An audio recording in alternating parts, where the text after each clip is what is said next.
sa louange sera toujours dans ma bouche. Je bénirai. La Zoloba église Ezuita Moulaï, Ezuita des saisons. L'église a commencé au printemps, puis Ekosu qui sa voyage dans la saison ya été. Tu vois ni malam. Dans la Zoloba printemps na été, oso comprendre. Ba balanda qui ne bazo comprendre. Donc abola qui ba saison en 4 parties. Donc abola qui printemps, été, automne, na hiver. Église a zozwa des saisons. L'église a commencé la saison il y a printemps. Printemps signifie le commencement. Là, l'agronome est en train de s'aimer. Le semeur est en train de s'aimer. Dans le livre de Matthieu chapitre 13, il y a ce petit du Sessiamokoni, Abimi, considéré monde de l'ocole de l'angapé, à boire qui semence naï. Tant à boire qui semence soana, ce qu'a silici et l'anganaï, lui, il doit rentrer. Maîtrisez cet enfant, hein? Ok, alléluia. Alors, les semeurs a semé et là, on a ce ballon n'a tant récolte pesali.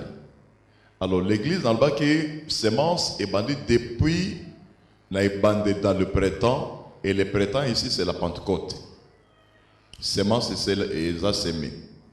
Ezuita Molaï, tant église Ezuita 2000 ans. Donc, c'est la dispensation la plus longue. Contrairement à la dispensation, nous avons presque 1000 ans. Mais tant l'église, déjà, quand la salle de Songolo a bendango élastique moulay, depuis que l'église est sur terre, presque 2020 au et vers la fin, il y a une précision dans le livre de Matthieu, chapitre 24, les versets 32 à 33. C'est à l'été, été ni que le chaleur. C'est-à-dire qu'on a ne bande le jour de la Pentecôte et suis en plein pe koli et bimisi mbumana yango. Et mokolo elanga otubengi Yesu Christo tanga akoya pona ko recueillir les fruits de ses champs. Fruits yango ezana mukanda Galates chapitre 5 le verset 22. Les fruits de l'esprit. Oba Christ faut bazala nango nzamba zoluka mona ona kata ba Christ. Christ ne viendra prendre n'importe qui. Akoya zo n'importe qui te. Akoya kozwa ba oya moni fruit de l'esprit na kata na bango pe abimisi bango na mokini. Tous ensemble. Akobimisa bango avant que mobulu e banda awana se. Parce que après que l'église a été enlevée, makambo ko salema nga na yo tokuko supporter yango te. Ezaba acte scandale moko terrible. Moi nazolo bake na minute oyo ba préparatif yango zo salema des fois aux la informer na yango te. Ezala ba orientaux, ezala ba occidentaux, ba bombo zo la fabriquer zo za ba nikoloana. Na ebite so na zo nsa na bureau. Rétino zo nsa na bureau. Mani moto yo bon malheureusement on n'a pas le son. On a expliqué ba bombe salma qui avant par rapport à ya mikolo yo. Bombe ya Hiroshima na Nagasaki ba traîne yango déjà ti apui ata le kanana. Ata bo son ezo za la terre na ngika ka. Le kesa ngoma place moko boy. Ezo ngisa zila. OK. Ok, stoppez non. Où est la bombe va péter à Hiroshima? Moni bombe quoi inase, moni nuage nangoy. Ba nuage n'est pas poison moko impossible.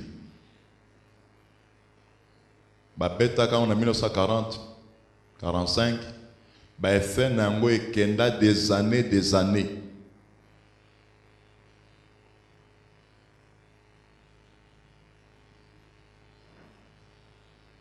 Ça change. Ok.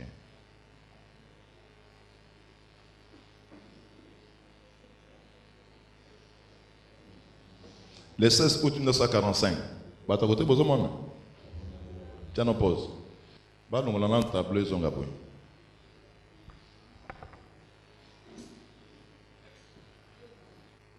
Ok, on peut démarrer.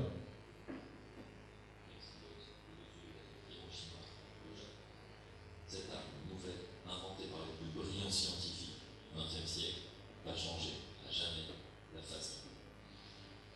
Après environ 40 secondes de chute, l'engin se déclenche à près de 600 mètres du sol et libère autant d'énergie que 15 000 tonnes de TNT. 15 000 tonnes. Un rayon de 12 km est dévasté. La majeure partie des bâtiments en bois est soufflée par l'explosion, le béton s'effondre et la ville plonge dans un chaos apocalyptique. Plusieurs dizaines de milliers de personnes meurent sur le coup et plusieurs dizaines de milliers d'autres mourront des suites de leurs blessures. C'est la première fois dans l'histoire que le feu nucléaire est déchaîné contre les hommes. Les Japonais, qui avaient ignoré l'ultimatum posé par Truman le 26 juillet de la même année, sont tétanisés. 3 jours plus tard, à Nagasaki, une seconde bombe explose et détruit plusieurs usines et installations clés, tuant également des dizaines de milliers d'innocents. Le même jour, les Soviétiques lancent une invasion de la Mandchourie à leur territoire japonais. L'Empire du Soleil Levant capitule dans le mois qui suit ces événements. Dans sa déclaration, l'empereur Hirohito annonce « L'ennemi a mis en œuvre une bombe nouvelle d'une extrême cruauté dont la capacité de destruction est incalculable et décime bien des vies innocentes. Si nous continuons à combattre, cela entraînerait non seulement l'effondrement et l'anéantissement de la nation japonaise, mais encore l'extinction complète de la civilisation humaine. Ces 2 bombardements exceptionnels et déjà controversés mettent une fin spectaculaire au second conflit mondial du XXe siècle. Pour la première fois dans l'histoire de l'humanité, on envisage la destruction totale du monde par le feu. Staline, impressionné par la puissance des 2 premières bombes, ordonne à ses scientifiques de... Staline no azalaki atango wana président Russie. Tanga moni ba américain ba larguer ba bombe na Japon. Ba betaki yango 2 fois. Ba beti na Hiroshima, puis 3e jour après ba ko beta na Nagasaki. Alors bombo ebetami empereur Hirohito ba mona ki wana. Alors abimaka libanda te. Mais tango moni ampleur ya ba dégâts. Azako obligé abima libanda a obligé ba militaire japonais ba arrêter guerre. Abina lira ba bombo nga na moni yango soki to continuer race mettre sila. Et kanda wana ba orientaux et soit qui bango makasi lorsque les Américains ont largué ces bombes nucléaires. Nde Suisse ko Staline nde aebe kuluka asalo aeba bombe. Pour ba Américain ba monela bango te. Poursuivre leurs travaux. En effet, même si le conflit mondial est terminé, le monde se divise maintenant en 2 blocs. Staline a grand soviet. Si lelo oyo kundanaye ezana kundata moko na monde vakangote lokola kunda Staline tina minute to lobela ba garde bala la raté. Ba défiler na tombe à Staline chaque jour à zone de Renzambe. Nagalis bao ba ebi ba armement wa l'ordre de Staline. Autre binga kibinda koi. Mais il y a des inventaires. Autre binga kibinda l'ordre des armes naï. L'Est et l'Ouest. Dans cette guerre froide qui oppose 2 idéologies antagonistes, chaque bloc cherche à étendre son influence. Dans ce contexte, disposer de l'arme nucléaire est un impératif pour l'URSS. Les espions soviétiques infiltrent alors le centre de recherche de Los Alamos aux États-Unis.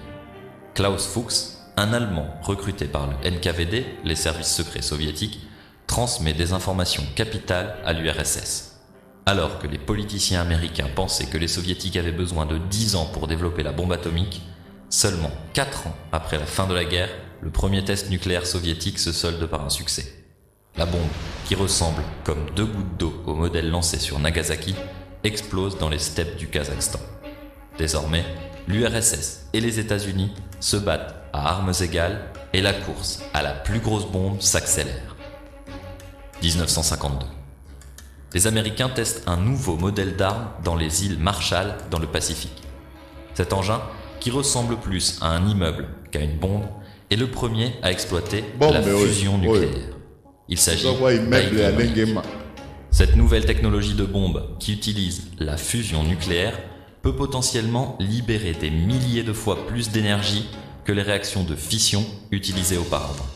Le test d'Ivy Mike confirme cette théorie et la bombe libère l'équivalent de plus de 10 millions de tonnes d'explosifs. Malheureusement pour les Américains, cet engin est absolument impossible à transporter et il faut le miniaturiser et en repenser la conception. C'est dans ce cadre qu'a lieu l'opération Castle. Le 1er mars 1954, de nombreux officiels et militaires se pressent sur l'atoll de... À part bombe atomique, il y a tellement que basala ke leki munene ndenga vient kumbango ezate nde ba réduire ba militarisant ba réduire nde ba on kabaso basala esena yango soki ko sala teganini yewe muta fabrika ki bombe bana Sakharov amoni dega na ngolo bitem bala sima mokola tamoko na fabrika su bombe ya boete. Il a demandé l'abandon et il a signé des traités de paix. Bapé serait prix Nobel de la paix pour albaki a ozong la fabriquer le roi boité. Mais na minute toza awa ba américain ba su ba fabriquer mususu. Parce que oya ba risque oyo et double que ya bam. Et double ya bango, ce que ba su ba fabriquer ba bombe à hydrogène.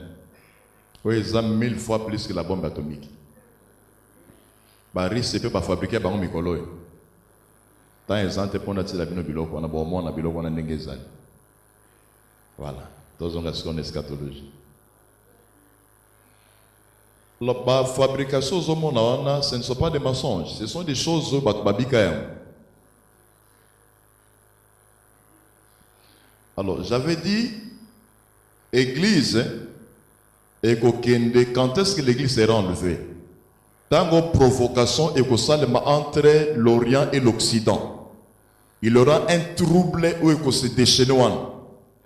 Alors, kolo akolingate bisoto vivre spectacle wan. Pendant que biloko ba fabriquer wana eza wana fandi, eza na bangar na bango fandi. Et le kolo fandi wana, on sait que fandi l'esthétique. Bako tout molana et mobulu moko ko salim. Et quand le trouble va se déchaîner, dans le monde, on appelle exactement le Saint-Esprit va enlever l'église. Donc, il y a un spectacle. Ils vont enlever l'église et le monde sera dans le chaos. Et pour éviter ce chaos, on appelle l'Antéchrist à quoi la apparition.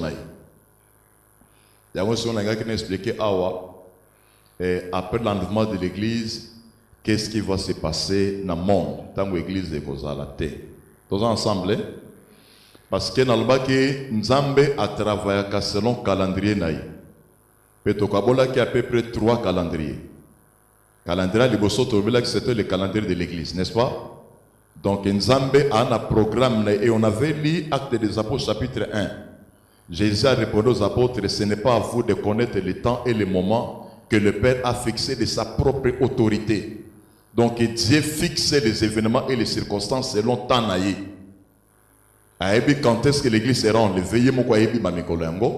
Puis quand est-ce que l'antéchrist fera aussi son intervention? Tous ensemble. Alors si vous avez l'église et nettoiement, souvenez-vous, on appelle ça une ligne de temps prophétique. Ah, pas créé en goyo. Dans la ligne de temps prophétique, n'est-ce pas? Autre ligne de temps à Israël. Les ans à combien de semaines? 70 semaines. Tous ensemble, et ça calendrier, on appelle ça qu'Israël a travaillé dans Bango pendant 70 semaines. Si les 70 semaines, ils ont consommé combien? 69 fois. Vous comprenez calculer les 69 fois, dans 7 ans, dans 7 semaines, mais ça, c'est Jérusalem. Construction du temple. Ce qui est ici, c'est combien? 62 semaines. Parmi les fossés et les places bibliques seront reconstruits, mais à des temps fâchés. Alors, à l'époque Esdras, alors, il y a Néhémie. Ils ont reconstruit ville, mais c'était des moments difficiles parce qu'il a fallu le beaucoup de mire, le beaucoup de épée. Et dans la Bible, à la fin de la 72e semaine, un Noé sera retranché et il n'aura pas de successeur. Tous ensemble, les retranchements de loin, c'est quoi? C'était la mort de Christ. Tant que mort et Christ et Salemi, les Juifs ont assassiné Messie, Nzambe a arrêté d'abord le calendrier de Bangouan, à Tipose. À Tipose, pourquoi? Parce que Anakanda, à Boakeli Bango Mukongo pour un temps, peut affungoli une parenthèse, n'est-ce pas? À Tinini Awa, à Ti Église A. Affungoli l'église une parenthèse, conformément à la prophétie à Isaïe 61. Tous ensemble, l'Esprit du Seigneur est sur moi, ainsi de suite. Mais pour l'état ma jour de vengeance, il y a bomba qui mais pour l'église, à fungola qui parenthèse oyo, pe parenthèse oyo depuis que la fungola qui est celle déjà presque 2000 ans. C'est l'ère de l'église. Tous ensemble, alors tous dans le livre à Romains. Dans le livre à Romains, chapitre 9, comment il a rejeté, il a tourné les doigts à Israël. Le chapitre 10, comment il a visité un peuple et des nations. Et chapitre 11, comment Nzambe a kozonga la leçon peuple wan. Tous ensemble wan. Alors, le col attend église est comme déjà presque vers la fin parce que l'église sera enlevée dans été. Été prophétique, c'est l'ère de la chaleur. Récolte Rosalema, Nzambe akoya abimis église na mabele. Et tant que l'église ekobima na mabele awa, Israël va commencer à s'inquiéter. Tu peux ça qui référence, vous connaissez pas? Jérémie chapitre 8, le verset 20. Parle bien, Néné. La moisson est passée, l'été est fini, mais nous ne sommes pas sauvés. Tous ensemble, c'est Israël qui est en train de réclamer. Comment expliquer Nzambe ko longola bilo ko na mabele, bambumana ke na mbasiko biso to kobika ndenge nini. Alors Nzambe tanga ko yokela bato na mawa. A kozongisa bango une semaine sur les 70 oyo bazali déjà va consommer 69 semaine moko etikalaki. Je vous avais parlé hier ici sur l'intervalle prophétique. Tous ensemble, intervalle prophétique on a siko tango église nettoie mati l'olivier sauvage a nettoie pe ake. Nzambe a kozongisa relation na Israël a koluka siko comment est-ce que je peux sauver mon peuple? Mon peuple a bâti na 2 saisons. Bâti na saison ya automne, n'est-ce pas? Nani? Na hiver. Tant non, papa, vous comprendre quand même. Hein? Bon comprendre. Je vous avais parlé si dans le livre à Lévitique, chapitre 23, si les fêtes de l'Éternel. Tous ensemble. Tobaki Nzamba Kabola qui va fête en combien de parties? En 7 parties. La première fête c'était quoi? La Pâque. Yami balé zalaki le pain sans levain, yami sato prémisse, yami nei Pentecôte. Au fait minei oyo ça concernait l'église. Christ est venu accomplir ça. Na koyana liboso pour na reçu que l'église accomplir ces 4 fêtes. La Pâque signifie la mort de Christ. Le pain sans levain, bah, qui s'habille sur l'état à pureté et à sainteté à Christ comme le pain de vie. Et il y a prémisse et là qui sa résurrection naïe. Et il y a Pentecôte, c'est l'inauguration de l'église. Mais à Bombeli, les Juifs, 3 autres fêtes qui restent. Entre autres, la fête des trompettes, où il y a renseignement des enfants d'Israël. Il y a mis balé cause de la Yom Kippour, ou soit fête des expiations, puis il y a Souka et cause de la fête des tabernacles. Sur la fête de Misatoana, il y a un etikali, les Juifs va bénéficier de yango. Tous ensemble. Ok. Que Dieu soit loué. Ce que tant l'église est connue, toi, dans le bas qui, na semaine moko etikali awa, et ça semaine, il y a un jour, et ça semaine prophétique, n'est-ce pas? Une semaine égale à combien de temps? 7 ans. Tu vois, 7 ans, on est dans le tableau. 7 ans, on a ce que tu as en 2. Nous considérons ça comme une semaine. Tu vois, avec 3 ans et demi. Avec combien? On a entendu que la presque monde dans Israël a passé une semaine prophétique, soit 7 ans. Alors que dans 7 ans, on a l'église du Colo, ce que nous allons faire là-bas pendant ces 7 années. Tous ensemble, nous allons d'abord rencontre avec l'époux, et puis il y a mis le jugement des œuvres des croyants. Les œuvres que vous allez consommer par les faits, ils vont perdre la récompense, mais les jugements, il n'y a pas tout, ce sont les jugements des œuvres. Parce que le jugement, on a condamné Moutata mon côté. Parce que dans Romains chapitre 8, le verset 1, on a dit il n'y a plus de condamnation pour ceux qui sont en Jésus-Christ.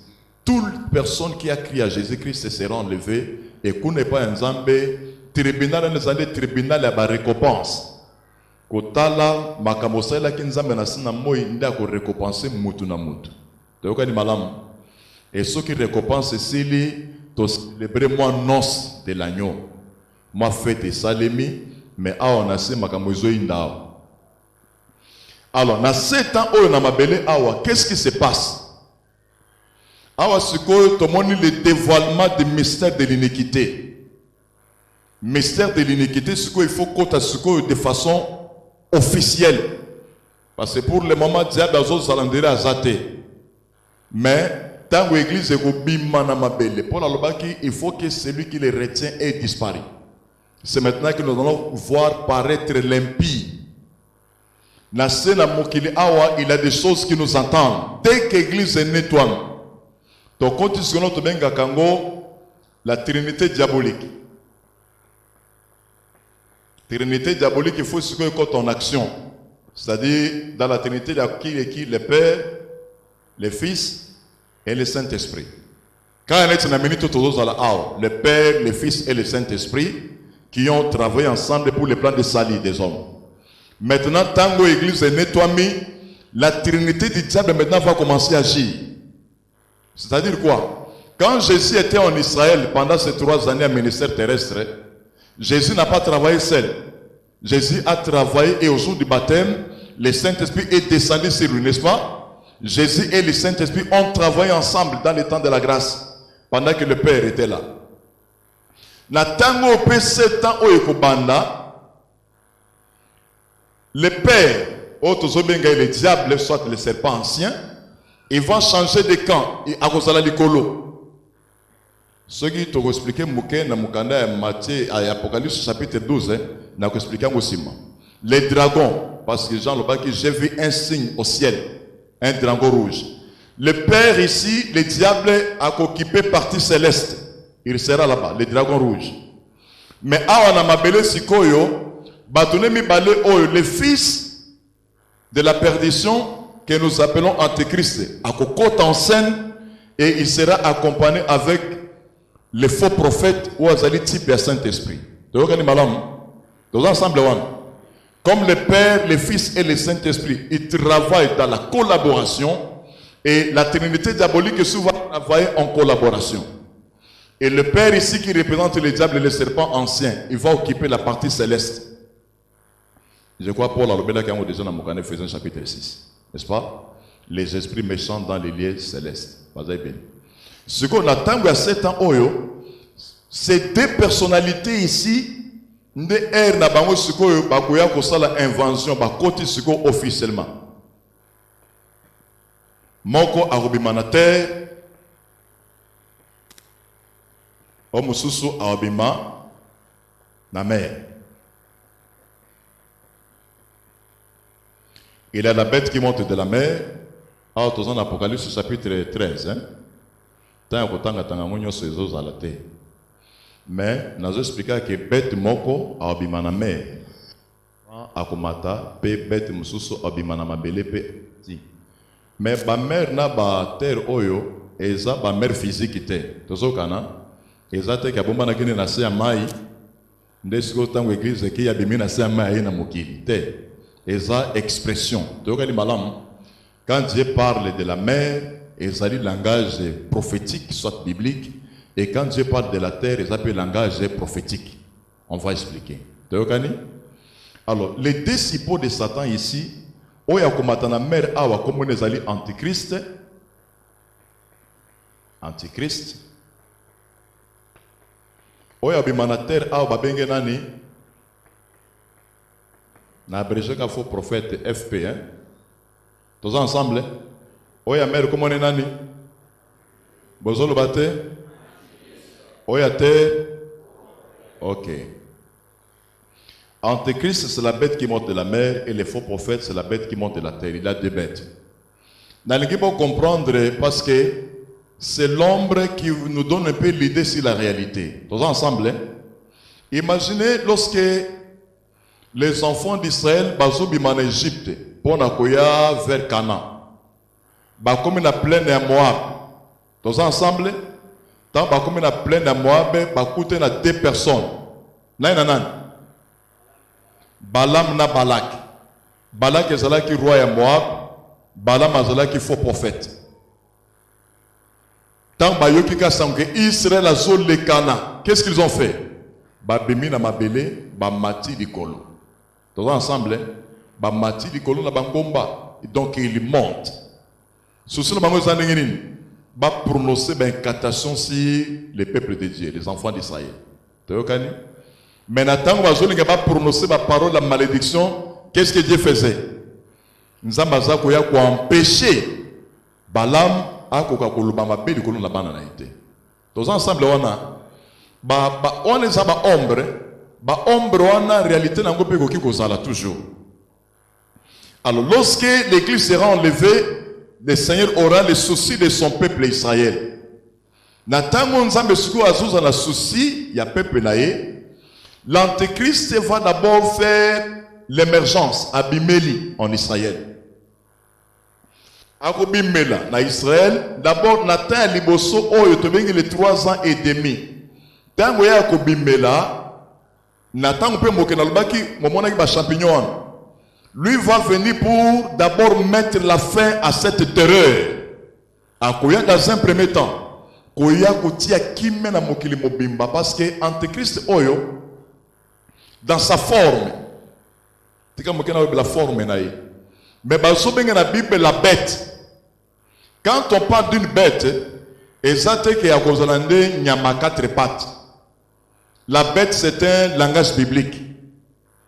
D'abord, quand Jésus était sur la terre, dans le territoire de Galilée, qui était héros dans le pays Katamate et Abima Nambokanaï. Vous savez la réponse de Jésus? Va dire à Serena que je prêche aujourd'hui et demain le 3e jour, je vais finir. Jésus a bien héros de l'âne. Pourquoi renard? À cause de la méchanceté. Nature, il y a Hérode, bien que Hérode est juif, mais nature naïe a un renard. Tous ensemble. Et si je vous explique l'Antéchrist, comment il sera? En réalité, n'a dit que polémique c'est la makasi pour n'étaler ma nationalité et Antéchrist. À cause de la mouture de nationalité nini. Antéchrist à cause de la romainité. Et les gens confondent beaucoup plus entre l'Antéchrist et les faux prophètes. Antéchrist à cause de la romainité parce que Bible sous-tali na langage biblique. Bien que ma partie nationalité n'a été, mais je crois ce que la Bible, avec un nez prophétique, tu peux dessiner l'origine de l'Antéchrist. Parce que l'Antéchrist a une contrefaçon à Christ. A imiter Christ textuellement. Il y a un anti. Donc, Jésus a Mouniato. Mais ce que tu as Mouniato, ou par exemple, dans le savon, Mekakobe Jaribou. Original n'a Mouniato. Et ça facilité pour détecter, hein. Pour ma carton, ma biloko nyon, c'est ça presque n'engé moko. Mais il faut la penser un connaisseur, bah mane baye baka bimison na carton a parole lima moké, solo nango na n'engé na mondele a original oyo mais on des amonia. Tous ensemble, mais cause de la facilité. Alors quand l'Antéchrist à cause de l'émergence naïe, il va être un juif à cause de un païen, à cause de un juif. Et par référence biblique, dans le livre à Jean, moi je suis venu au nom de mon Père. Vous ne m'avez pas reçu. Mais un autre viendra à son propre nom, c'est celui-là que vous allez recevoir. Là, Jésus est tenté de parler implicitement sur l'Antéchrist. Et il y a mis balé des vivants de Christ, azui 12 apôtres à Zinga. Et quand Jésus met les 12 apôtres à ses côtés, il faut que le diable a utilisé Anti-Mogwazawan.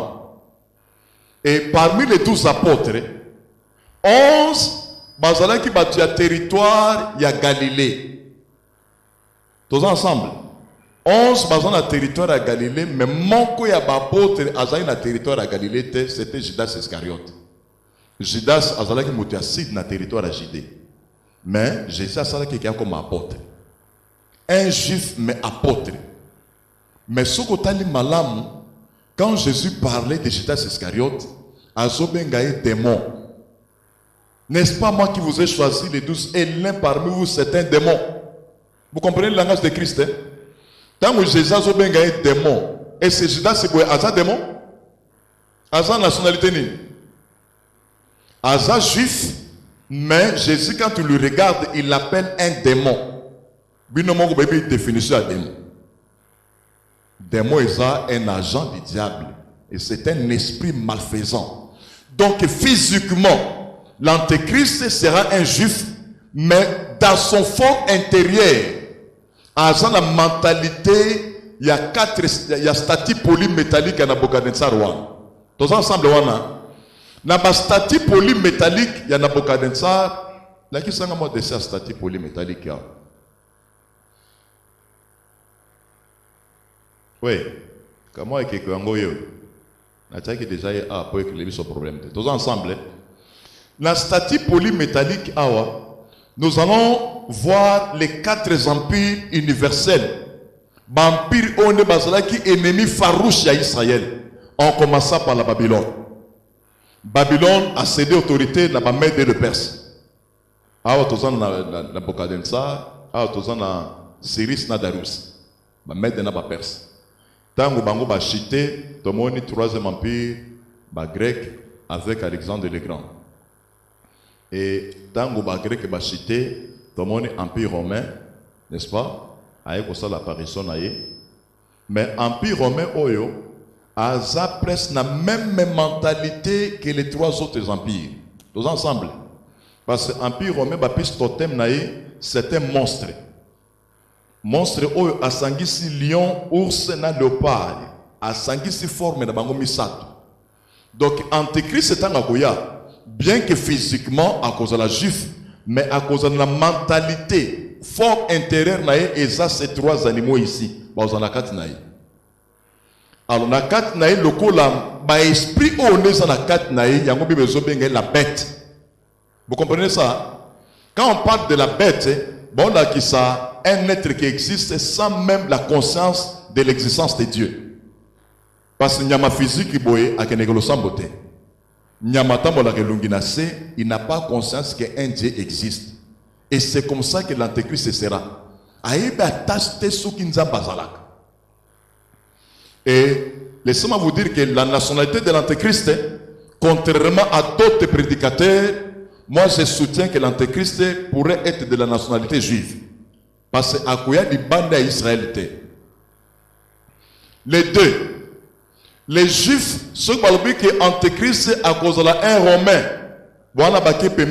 parce que les juifs vont applaudir un messie romain. Parce que messie, il faut que l'on bango.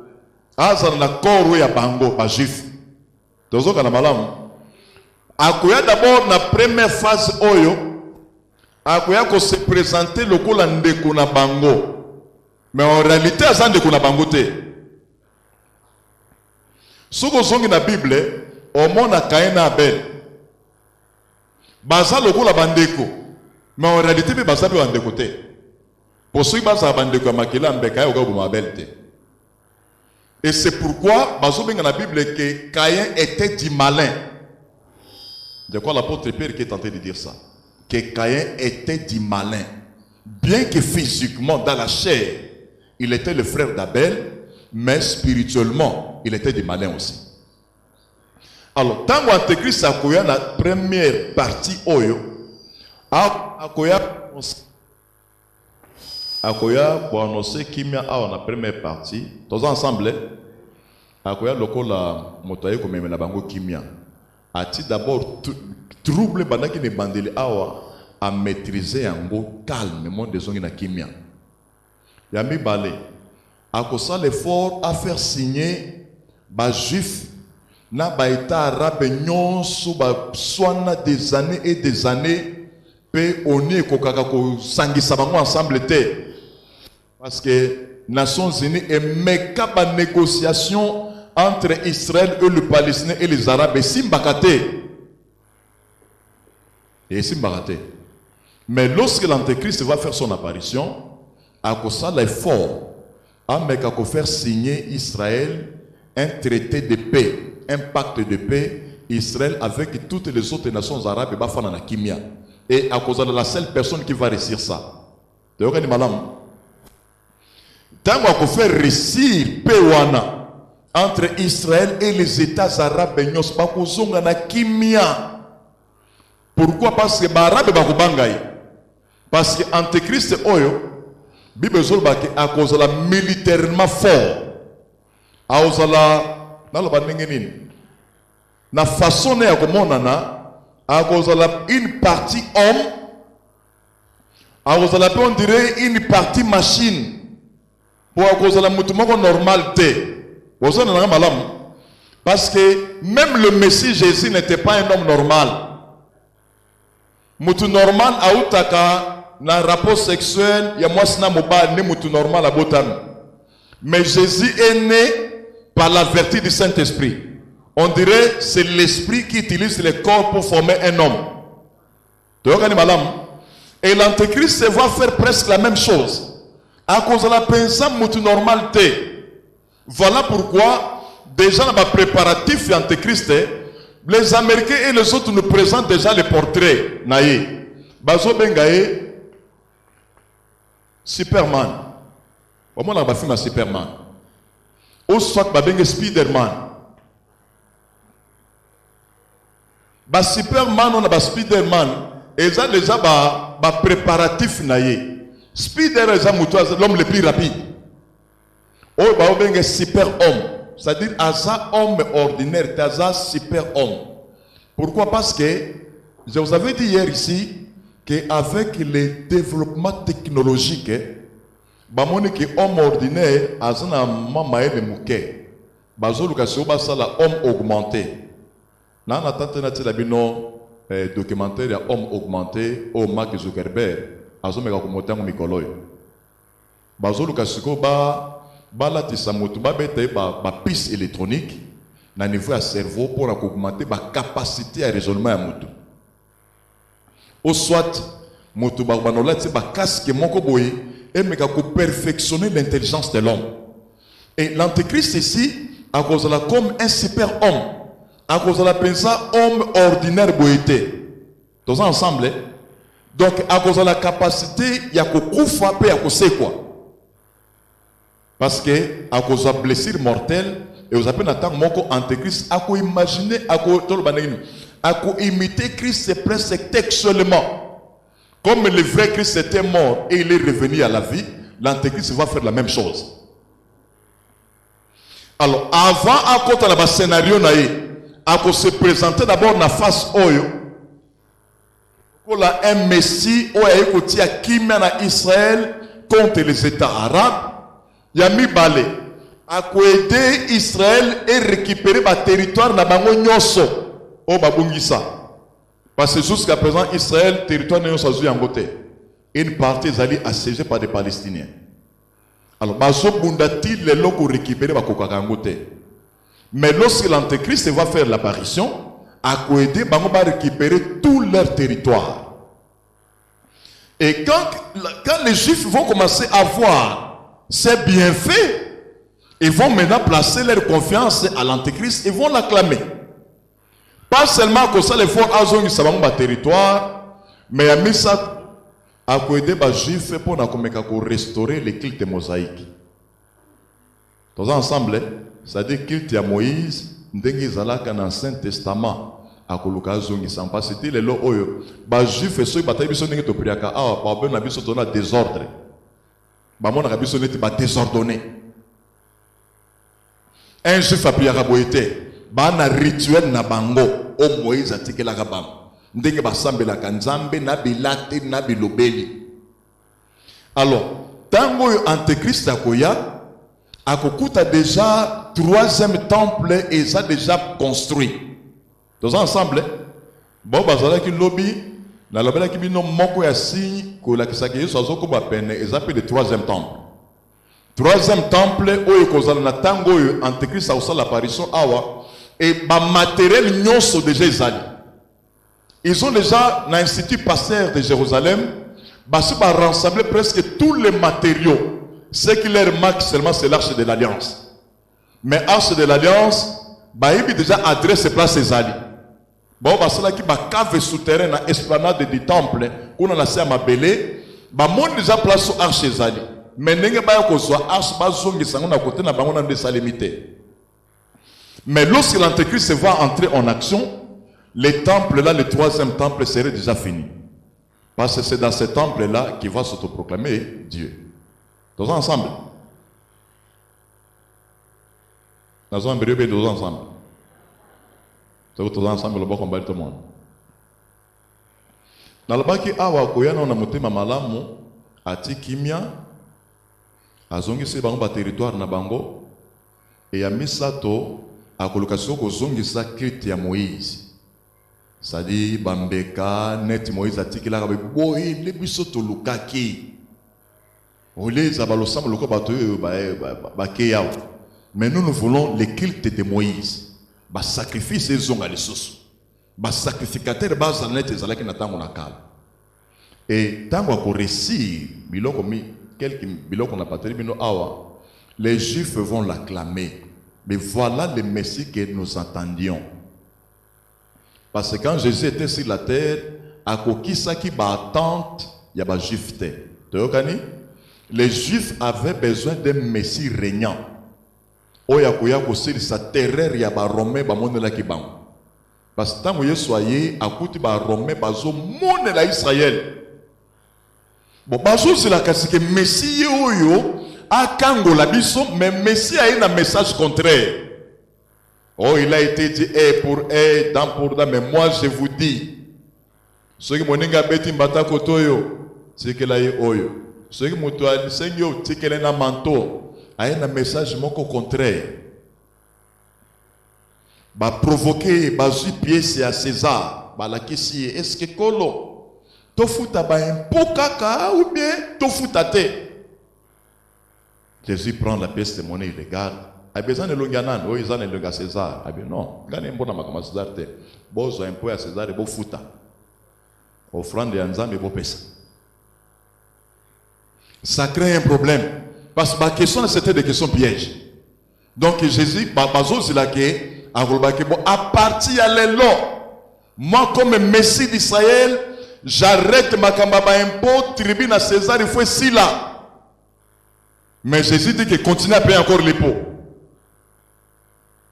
C'est pourquoi bataille avec Joe. Mais bah écoute moi, Jésus me comme sous à qui vous récupérer moi na punda al. A su punda wana a mati nikolo et bah poto abaniko ko pepa mandala là comme un roi. Bah sacrificateur bazala qui wana bah ebi livre à Zacharie. Bah ebi qui était Zacharie le baki qui était votre roi vient. Azo mata nikolo ya punda bah ko pepa bataille oh. C'est que petit garçon alinga ko que sa prophétie Isaïe bat botandele mandala là tout ça batele mais ils ont empêché ces gens-là de ne pas recevoir Christ comme le roi. C'est comme ça qu'ils ont rejeté le Messie. Et Jésus n'a déception dans le bas qui même si vous interdisez à ces gens de ne pas chanter pour moi, les pierres chanteront. Vous voyez comment est-ce que ces juifs-là n'ont pas reçu le Messie? Si comme Jésus se replie sur la montagne, il regarde Jérusalem et commence à pleurer. Il dit, ah Jérusalem, toi on a Luc 19 verset 41. Si du moins tu as connu le temps où tu as été visité, mais voilà que mais le temps viendra, l'ennemi viendra à encercler yo, et à côté vous comprenez ça? Maintenant, le vrai Messie n'a pas été reçu. Maintenant, awande so bakoyamba o Messie oyo, le faux Christ. Bakoyamba pourquoi? Parce que faux Christ akoya na apparence moko ya humilité. C'est une bête qui parle comme un dragon mais à son corne et agneau. Tous ensemble, ana ba moi maseke lokola et lobeli lokola moi pâté mais face na epeza c'est un dragon. Alors akola ki sama face na ya malamu awa dans 3 ans et demi, tango a gagné confiance à Israël. A gagné confiance, il y a monde. A dit ok. Ah, ce que le roi va reconnaître,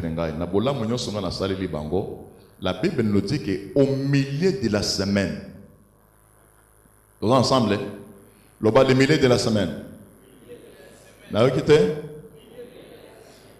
le milieu de la semaine, parce que Azoï a yebi malam très belle la notion du temps. A yebi que pour nous, il doit accélérer les choses. Et au milieu de la semaine, la Bible nous parle qu'il va rompre l'alliance ici. Encore rompre un monde ngeni.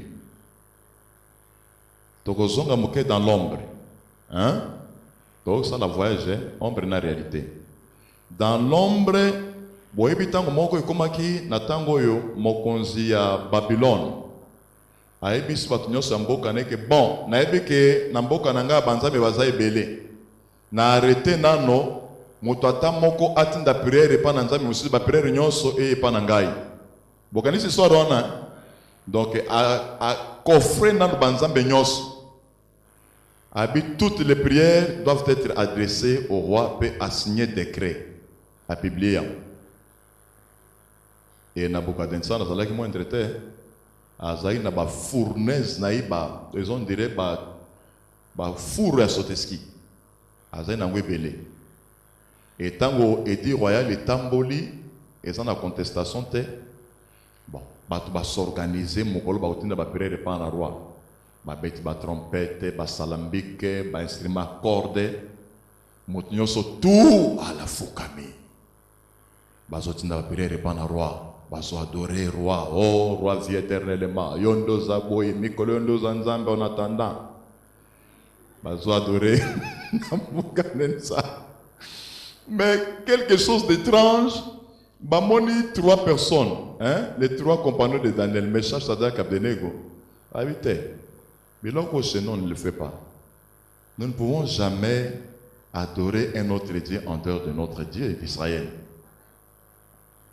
Abi, mboka nyoso efukami inomi satunde bobi ke boti atembe na mokonzi. Bon, rapport et matiti pendant la Nabucodonosor. Bon, tellement que ces 3 garçons étaient tellement intelligents, Nabucodonosor a l'ingé quand dit ma rapport na noki nokite. Aibo que n'importe quoi na 3 garçons boya na bango. Bake baye na bango. Abi o kufunda baye kufunda bino za so beza lokuta. Que batnyos bafuka mi bino misatonde boboy. Avant na fungola fou. Pour na ebi na côté akaja ba lion ezali, côté a four ya moto nga na pondeli bino fou. Alors na lingi soki ba koseli bino bofuka ma déjà awa po bata musique baza ba lingi ba beta po na bino misato kaka totala soki ba kosela bino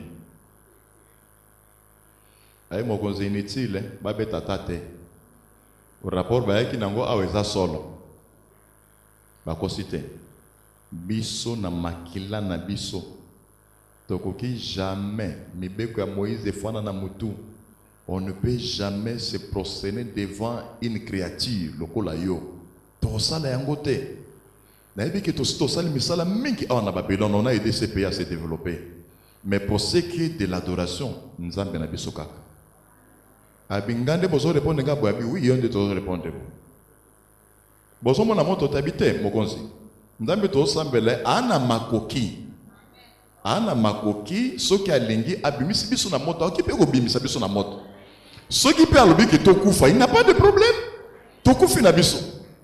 Ah non, bois mi bal. Natango garçon mi Satan batele mi Daniel Azar.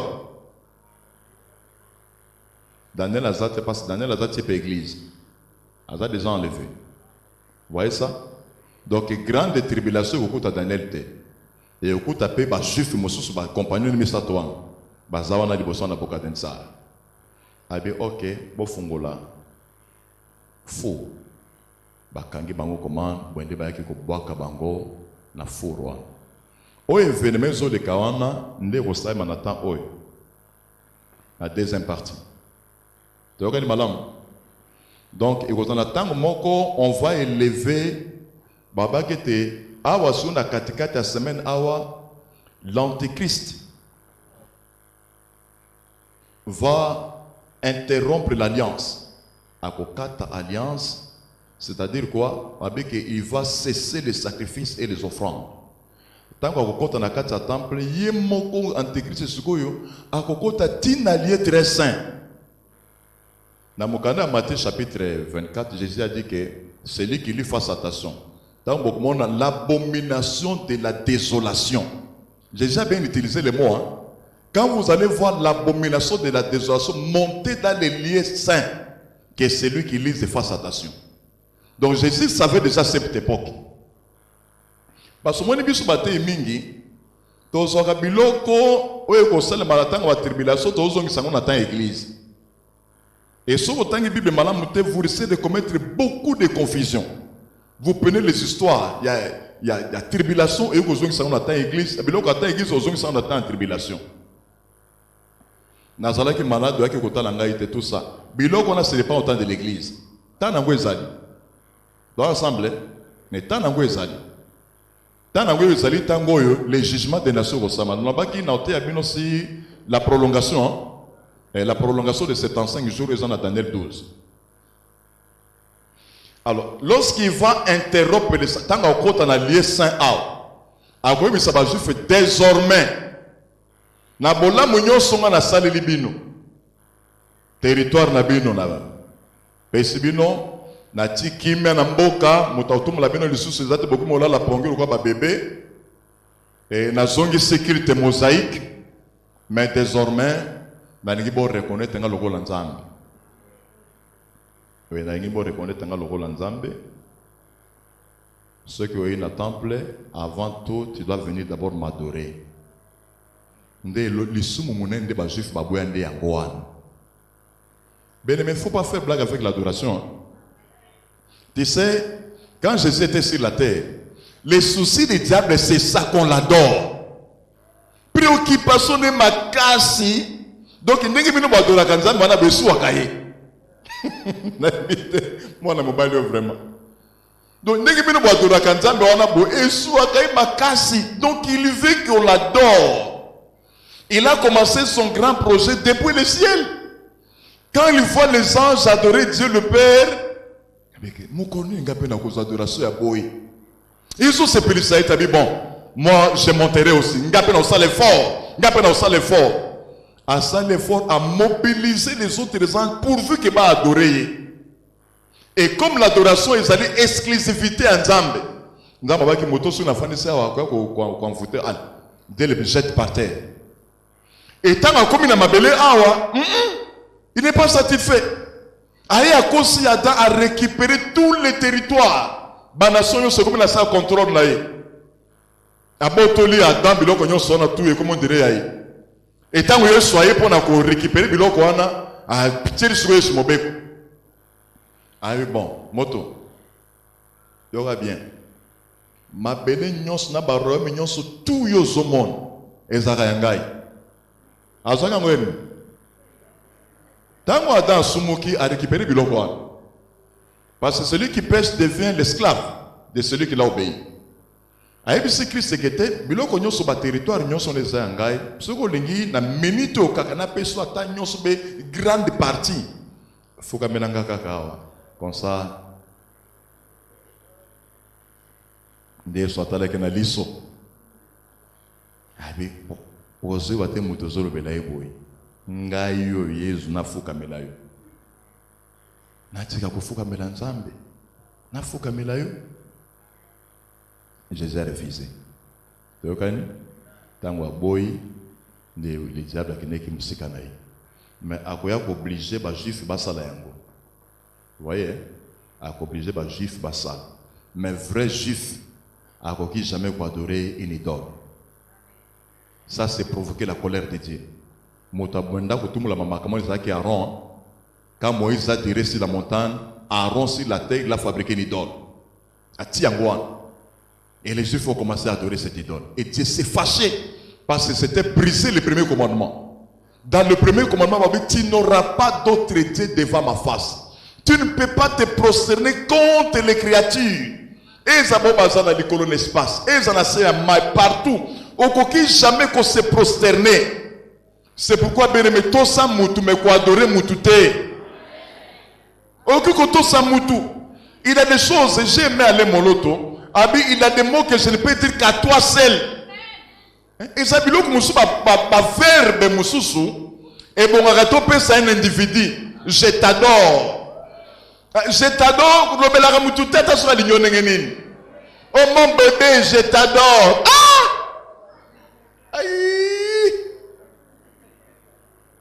Bon, ma français, ma bébé, c'est le langage. Hein? J'adore la pomme, j'adore les beignets, j'adore les biscuits. Et donc, moi, on a exclusivité en Zambé. Remettez l'adoration propriétaire. Et c'est pourquoi, bien aimé dans le Seigneur, lorsque nous entrons dans le temple de Dieu pour adorer le Seigneur, pour adorer ma lame. Parce que l'adoration, c'est une loi, une obligation. Il faut que ceux qui l'adorent en esprit et en vérité. Donc on a mis une condition, il faut. Adoration, et ça dit qu'on reconnaître qu'en dehors de lui, il n'y en a point d'autre.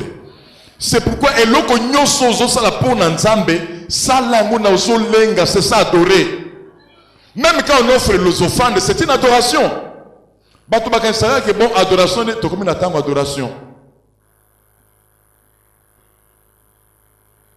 Tango adoration. Et c'est ça mabé. Ce que tango Abraham azozo Isaac. Pendant que na morija, alaka ki mama neni. Alors bela kenin. Nazo kenina mona pona kwa adorer. Toyokani na simatoko zonga. Omona ka keneki na sente. Azudrum. Ako no sani kuna na ngomba.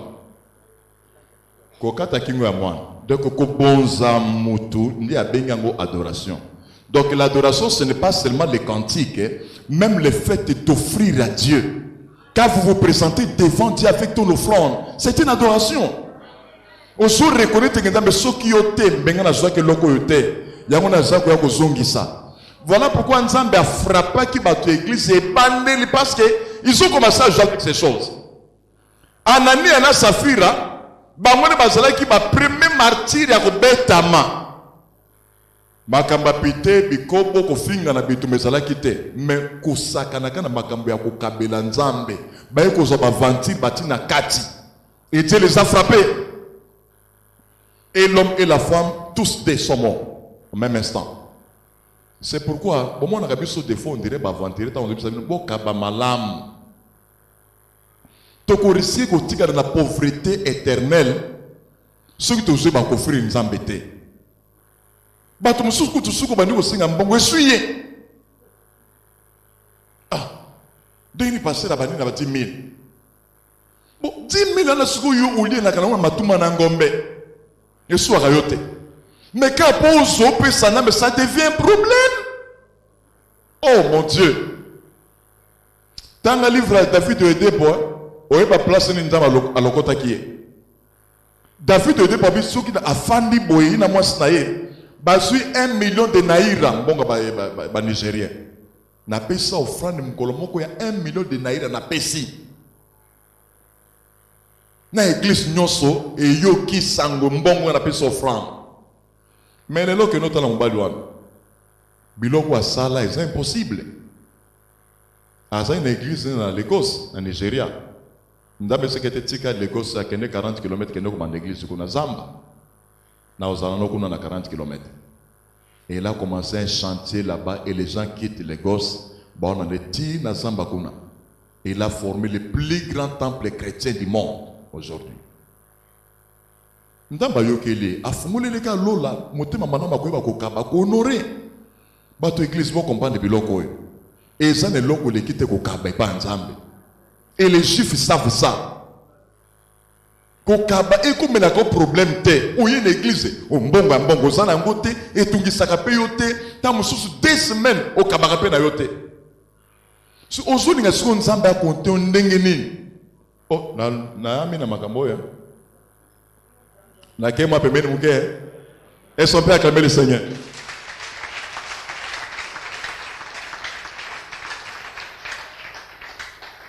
Ok, nous sommes presque vers la fin. On a 4 ans. On a gâté na chargé nous na makambo ebele. Tayokani? Ah, on a baki au milieu de la semaine, c'est-à-dire dans 3 ans et demi temps aussi là. Ici, il a gagné la confiance des Juifs pendant 7 ans, parce que dans mon canal, il y a Daniel chapitre 7, verset 27, il va faire une solide alliance. Alliance, on est qu'aux 7 ans, une solide alliance avec plusieurs. Et au milieu de la semaine, il va rompre l'alliance.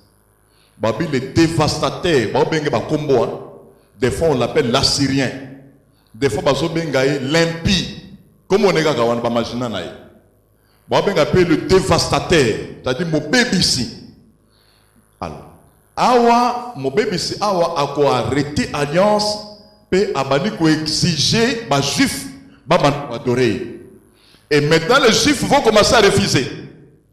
Tant bataille, babi non.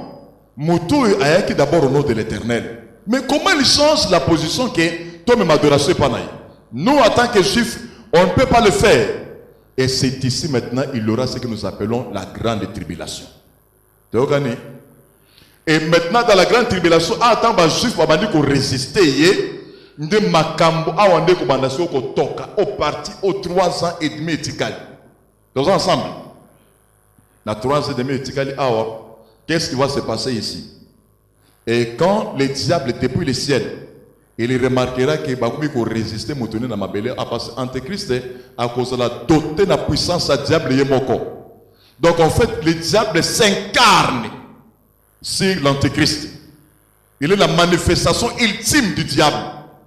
Mais il faut que tant l'Antéchrist a son travail que le diable n'existe pas, il existe toujours. Mais le diable a un pays dans les faits de colonne ciel. Mais tant que à mon aketa etikali muke pour naie mutune bani ko résister na diable mo que va te faire la descente sur la terre. Dans l'Apocalypse 12. Ndo yo ki malheur à la terre et à la mer car le diable est descendu vers vous. Maintenant à ko descendre na partie animé d'une grande colère sachant qu'il a peu de temps. Le peu de temps là n'est moi parti eux. Donc,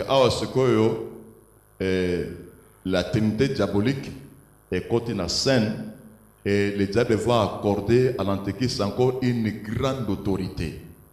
Pas seulement de s'attaquer sur Israël, mais de conquérir toute l'humanité. Et au bilan, quand on a le coronavirus, et ça va essayer. Vous voyez, et ça va essayer.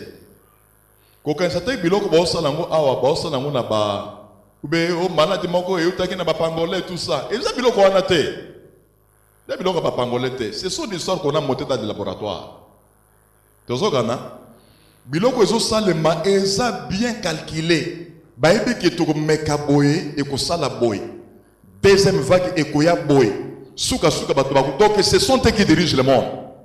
Vous comprenez ça? Alors, comment les gens vont réagir quand les choses vont commencer.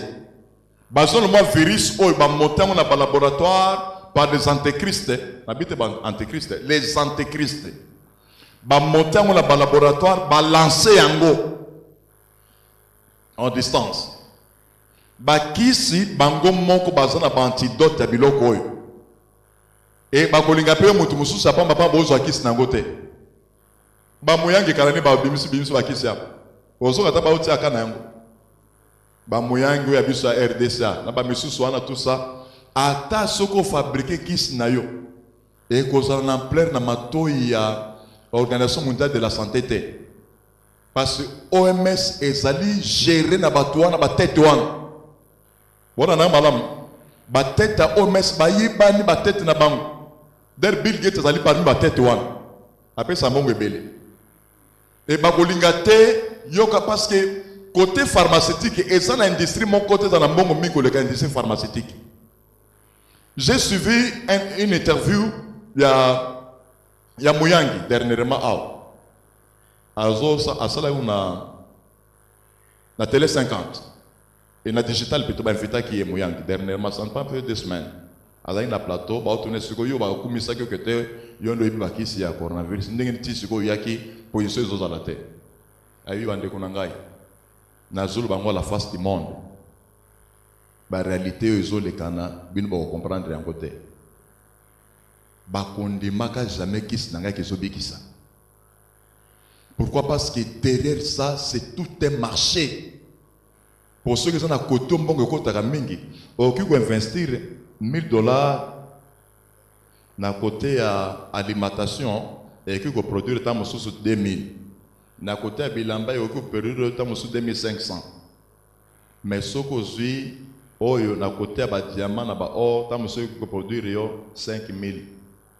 Mais ce que investir na côté pharmaceutique au cause ata 50 000. On investit comme au cause ata 50 000. On les a qui estimation ya moyenne. Abi biloko wana bakolinga tamuke te ba circuit fermé à niveau ya likolo. Mais ba protocole nanga nazo sala awa tozo meka bandiko mususu bazo bika. J'ai confiance parce que tant on avait mis ça qui Artemis ya liboso balandela ki po babomai. Artemis est banné pour traiter malaria. Et azalaki makasi côté à malaria. Tant on a mis Artemis pour soigner malaria complètement. Ce pas produit na bango et quoi tout là. Bartésinate, banenoana, babilo malaria ne. Bakinene tout ça pour ya ko tout là, il faut se pas attaquer. Abijé était menacé na kimande ko kima. Oui, puis pour y aller à Congo, il va tenir la Mobimba. Félix n'a protégé pas comme en RDC. Tu vois. Alors, Babylone, on a même Babylone comme coronavirus. Ti bango moko ba linga, mikolo ne babandi ba vaccin. Babandi ba vaccin en France, babandi depuis lobby. Ba mega qui koko moko ya 101 ans. Batana ninga zo réagir. Pour ceux qui a confié dans le problème te.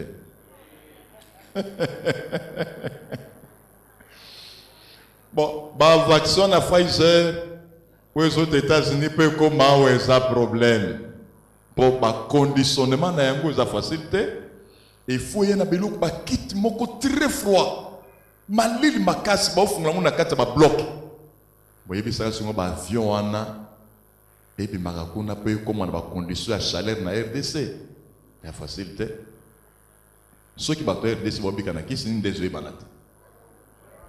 À 12 000 guérisons, 13 000. Je peux expliquer, mais je dois comprendre. Alléluia.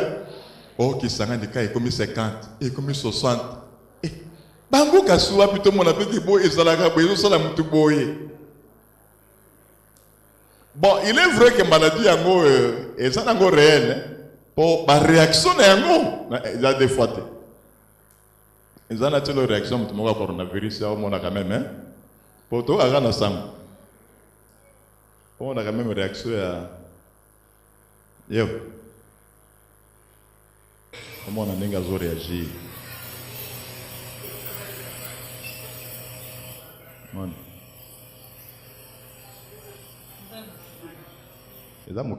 Bonjour à tous et à tous. Tu vois, cette femme, tu es déjà masqué, respirateur dans la zone. Donc, tu sais que la femme tout tente. Moi, je suis dans la loi.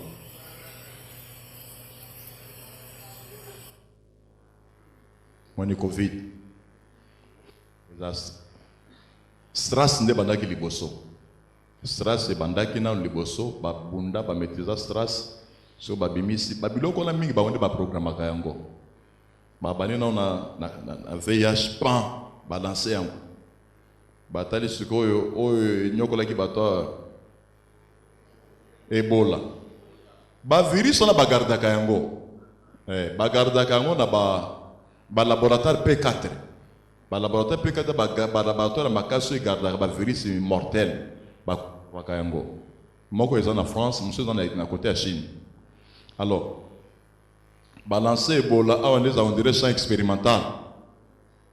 Ebola quand même va maîtriser Ebola. Tant Ebola va maîtriser un groupe, mais quand on dit que on a VIH, pas VIH, tu sais quoi? Ils ont eu la rabat. Ça a tué plus même Covid. Après balancer SRAS, syndrome respiratoire aigu sévère. Et bandaka aussi la réaction au cac. Donc il y a syndrome respiratoire aigu sévère, bah bien en SRAS. Donc moi bah bien en Covid SARS-CoV. C'est-à-dire Covid c'est quoi? Nous avons balancé dans le yango, battre comment est-ce que la population mondiale va réagir. Et bah autant la ce qui est pour atteindre mokili na vitesse ya nengenini. Biloko na surtout bazo calculer.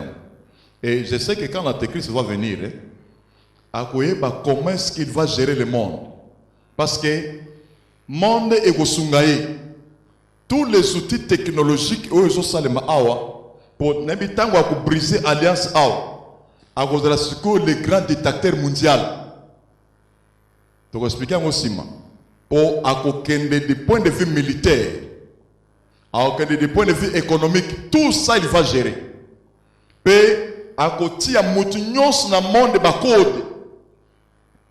Parce que la Bible dit que personne ne peut acheter ni vendre sans au préalable avoir la marque de la bête. C'est-à-dire à cause de la macasse, à cause de gérer tous les marchés économiques du monde. On va gérer. Au Babylone, meke a un MP ça on a Orange Man. Et Coca-Cola. Et banaga muke boy. Parce que vous en a un moko billet bancaire ça va disparaître. Donc déjà na bali Rwanda. Billet oyo kubana kolimwa limwa derrière na pays mususu Europe. Et ça rare on a besoin d'utiliser billet de banque. Très rare. Et ça au côté na marché on a carte bancaire na yo. Carte bancaire au Kenya on a l'alimentation, tu peux faire les achats. Et bah remarquez que carte bancaire est moko ezobunga. Bah comme si on beta ba puce électronique hein. Bah comme beto puce électronique a soit nelongi et na ba banque ba kotia ba laser. C'est-à-dire ce que au koti kaka machine na laser yango moko iko banotalo nelongi awa. Ce que talo nelongi soit na loboko au quoi apparaître na écran ba biloko nyonso tout montant ya mbongo adresse non camion surtout et vous avez déjà dans le système bancaire en Lingouane. Je crois dans les pays développés déjà ça. Même temps Obama a kotaki awa a kolisa déjà babiloko wana ba puce électronique. Mais et aussi maintenant à 100% pendant que l'église est encore sur la terre. Parce que l'église fait contrepoids contre l'armée diabolique. Parce que les portes du séjour des morts ne prévaudront point contre mon église. Alors que l'église est encore là, et à l'heure qu'il est, tout ça déjà dans un temps préparatoire. Et ne croyez pas que le monde est comme le monde continue à s'enfoncer de plus en plus dans le mal. Vous comprenez ça? Le monde continue à couler dans le mal, mais je sais. Avant que l'église ne soit enlevée, il a toujours un programme. L'apôtre d'As avait commencé déjà à enseigner ça. Et vous en avez un qui va répandre, souffler. Vous comprenez? Nous avons soufflé un vent de la repentance à travers le monde. Et avant, on a déjà bandit. Tant que nous sommes Nairobi dernièrement, j'ai vu un presbytère, il y a Crisco Inde. Un jeune garçon là. On n'est rien du temps à Fongoli 250 églises. C'est indien. Bon, le temps nous manque ici. Pour nous expliquer, tant réveil n'engue zokende. Alléluia. Le réveil a commencé en Israël. Et bimi kuna pan et na Europe. Europe et un moment trouble pan et voyager na côté Amérique du Nord. Vous comprenez? Amérique du Nord, ils ont réveillé, Nathan à Philadelphie, ils ont réveillé. C'est qu'Amérique du Nord, babandi ko pengwa. Babandi ko faire TV doctrine. Alors ce qu'il faut, il bima du Nord et quitte vers le sud. On passa par l'Afrique, pour ils ont gardé ce vert qu'on a eu. Et c'est comme ça que le calendrier, nous avons réveillé ko bima na Nord et au quitte na sud. ba pays acide de l'Amérique parce que ba pays wana eza endoctriné na catholicisme ma casse et il y a une grande perdition et Dieu va faire en sorte que là où le péché a abondé que la grâce aussi surabonde et ça va toucher l'Afrique, l'Amérique du Sud et ça va encore revenir vers l'Afrique et moutako sabinote les Africains ba okene ko évangéliser Europe kalamingite soko tali la force de l'évangile où est en Afrique et en Europe était Europe beba et moutako sabinote que l'antéchrist va utiliser puissamment l'Europe. Je vous avais déjà parlé hier ici sur l'Union européenne. Et ça déjà trop nos satans zotonga cette Union européenne. Et à Babylone comment bien été. Je vous avais montré hier ici comment ça déjà Parlement européen a la forme autour de Babel. Et qu'on a des loi ya mabé où il diriger le monde. Et c'est ça le message de l'iniquité. Qu'on a légaliser les péchés. C'est ça sera dans l'Union européenne. Qu'on légaliser les soumous, qu'on légaliser l'homosexualité, qu'on quitte ça à Jacobal. Na RDC Mikolo Kobal, pour moi, j'ai 18 ans, moi, j'ai 21. Mais c'est tout ça, bien. Mais en Europe, qu'on quitte ça. Ti est qu'on quitte. Ti, qu'on songi ça, bestialité. Qu'on légaliser bestialité. C'est-à-dire, Moutou, on ne pas dans l'état présent officiellement qui était naïf, là, ça n'a pas bon engagement. C'est grave. Et malheureusement, ces choses commencent aussi à entrer à l'église. Les protestants commencent à légaliser l'homosexualité.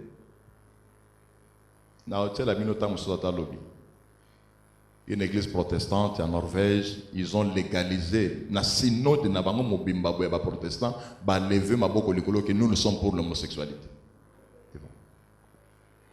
Ba protestant bo na bango attention hein.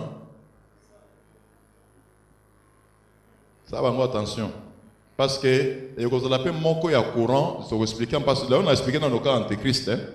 On a expliqué dans le faux prophète. Parce que oya kozana mission ya fait ba nation. Toyokani ko sangisa ba nation. Na héros déjà zobanda. Ko unifier toutes les nations et en assez obéissance à Antéchrist. Il a déjà réussi à unifier l'Afrique ndam. Ndoto bengango une africaine. Et ça ba site à utiliser. Europe a unifié en na Union européenne, Union européenne. Union européenne et travaille en collaboration avec les États-Unis. Mais côté à Orient, on a réussi pour qu'on a un peu moins difficilement. Mais aussi la unification des orientaux. Ce qui a réussi à unifier Bango. Mais tandis que Oyo, il y a qu'on a chargé la unification des religions. La religion, il y a tout le monde. Il y a qu'on a la grande talent. Pour unifier les catholiques, les protestants, les kimbangistes, les musulmans.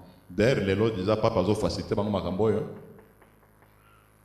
Papa qui est en Israël, et pas dans les musulmans. Ils font des accords. Et vous voyez, Makamboy écuménisme, pas dans le Belabino Mingangwezat. Vous voyez bien. Écuménisme, on peut détruire un côté. Mais les Gamla Koka, dit ce qu'on passe par l'église de réveil. Bazo banda kokende kozonga ne kiménisme malembe pour la lokoso bon. Des malhonnêtes. C'est pourquoi au moins apporte das Molim Sanga, cet homme-là était vraiment poussé par l'esprit de Dieu. Balingaka te biso Christ koto côte na ba grande association.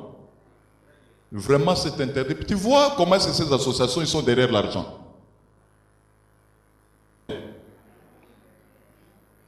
comment expliquer c'est vous qui êtes la lumière? Binonde ba instrument d'ama qu'on utilisait pour le réveil du temps de la fin. Les choses qu'on avait vomies, vous retournez encore dans ces choses-là. Bisunu to bakete, balataka boy tout ça, moni tangwa yezu, ata le soma kama tozongeli ba toge, ba chapeau ya milaina bakan. Ba kombe bandi kolata to tiki ba komonda batika biso na Bible ko ba évêque général, monseigneur Boye. Ça c'est trop dangereux. C'est ça ce que nous appelons le retour à l'écuménisme. Biloko na mutako sabinote ekokola. Parce que Antéchrist est face à l'air. Et faux prophète. Tant qu'on ça l'effort à unifier toutes les religions du monde. Et gloire à Dieu parce que Christ est au côté dans le mouvement en athée. Nous allons faire un effort pour garder l'originalité. Basu ba proposanga ba to joana na linga kangote.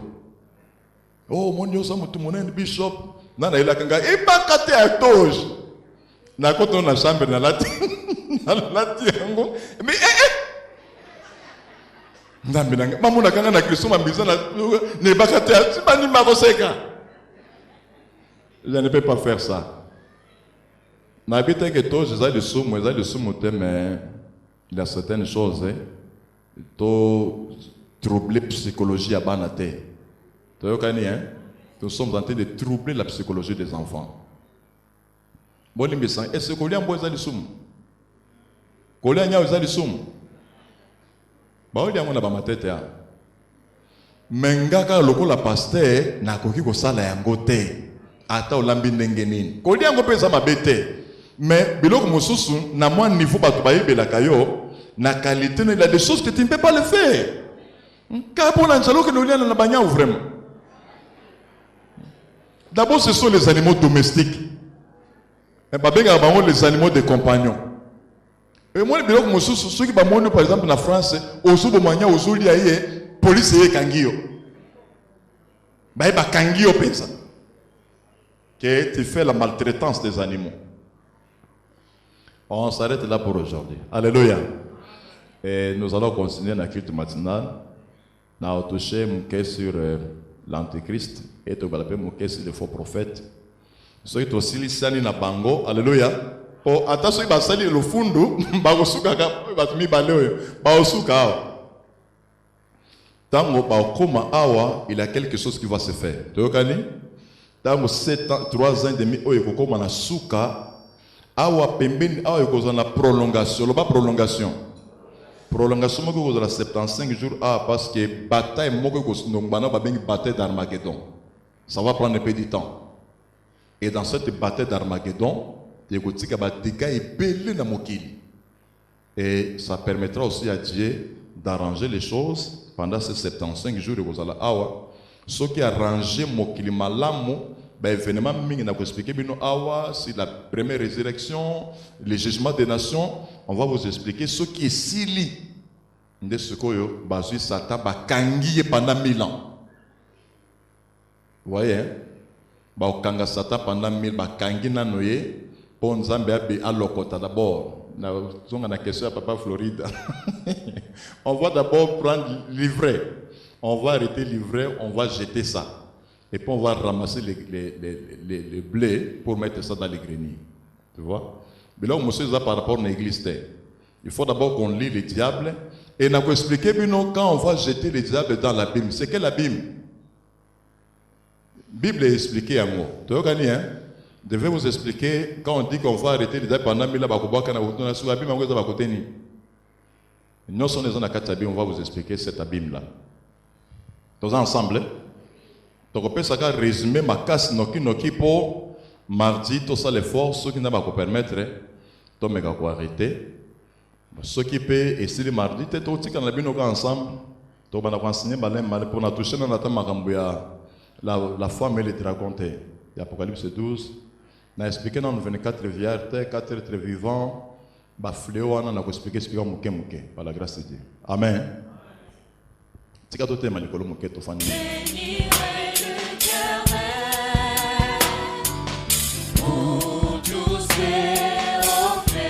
Sa louange, sa louange.